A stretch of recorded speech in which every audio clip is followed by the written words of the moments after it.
Let's talk about Javon Kinlaw right now. This guy was the replacement for Buckner. They traded Buckner for Kinlaw, and the Niners still have a great D line, but he's sort of. I mean, I don't even know if he's important anymore. But he was a huge investment. When he comes back next year, assuming he has 2 healthy knees, is there a starting spot waiting for him?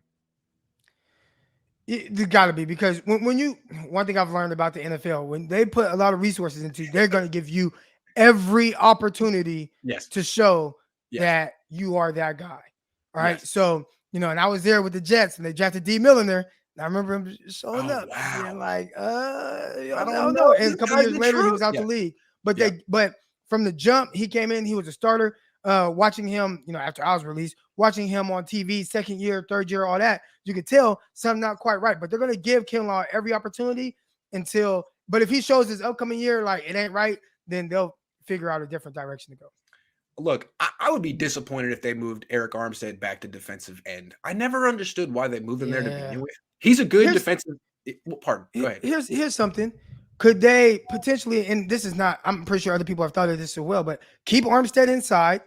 DJ Jones is supposed to come back. Everybody wants him, but maybe you put Kinlaw at nose tackle. You don't got to spend money on DJ Jones, who's a terrific. DJ Jones is better than Kinlaw at this stage in his career, but maybe you let DJ Jones walk. You don't want to pay him all this money. Kinlaw, play nose tackle. Now you don't have to play as many snaps. Just play your 20, 25 snaps a game and go from there. And I think that's a win-win for everybody involved.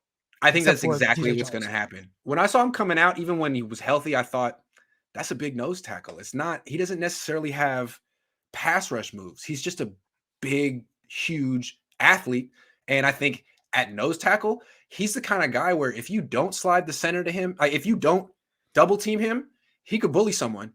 So I think that's probably his best position. He probably is a 2-down player anyway. So yeah, I think nose tackle for him. Yeah. Which is not exactly. People in the chat say they'd rather have DJ Jones, and I get it, but the 49ers, that's their investment. They invest a lot of money into Kinlaw, and they're going to try to figure out any way possible to make that work. Now, it'll be rough, though, if they let DJ Jones go, bank on Kinlaw, and his knee, falls apart again. So they have to feel confident that that's been fixed. You always got Givens. You always got Kevin Givens. I like Givens, too, even though he's undersized. I think he's pretty good. Street, though, can't defend the run. Street cannot defend. I don't know what's up with that. Good one-on-one pass rusher. Grant, love your content. Atlanta released Dante Fowler. Should we consider him as a forward replacement? What do you think? Fowler. Fowler. I don't know. I mean, what positions he play? He plays. He's going to rush off the edge. Yeah. I think he's a guy. If you're talking about you lose Artie Key and Fowler isn't, not big money, because when you hear his name, you think that's big money. But if it ain't anything too crazy, you bring him in and have him rush off the edge. Yeah, I mean, why not? If it's for like $1 million, no problem. Seems like even if it's like 3, right? That might be or the difference between whatever. If you cut bait with D Ford and you net $2 million and you want to put about $3 million towards a Fowler for a season, I think that'd be a win. But real quick, I just feel like Samson Ebukam came on real strong at the end of the season, in my opinion. Yeah. They tried to make him like a situational pass rusher. That's not what he is. When he became a starting defensive end, first of all, he's a good run defender. And second of all, he got a bunch of sacks at the end of the season.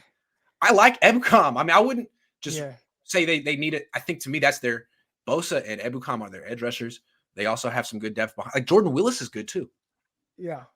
So they got some depth on the edge. I don't know. I still feel like you can't have enough good pass rushers, but I know. Bish says the Niners should draft a pass. I think he said the Niners should draft a pass rusher in the second round. Maybe I'm tripping, but a lot of people feel that way.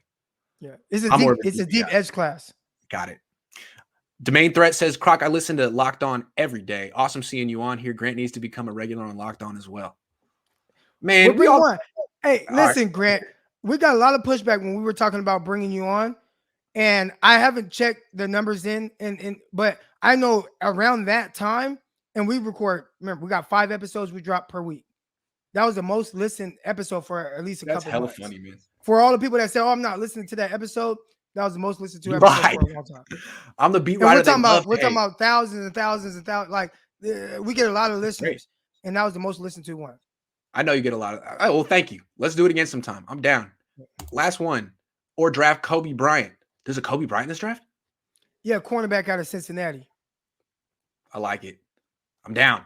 Good name. Huge Croc fan. Me too. He keeps it a buck and has a professional background in the NFL that gives him credibility. Hell yeah. Cohn is smart from. Hell yeah, I am. Absolutely. Thanks a lot, man. I appreciate it.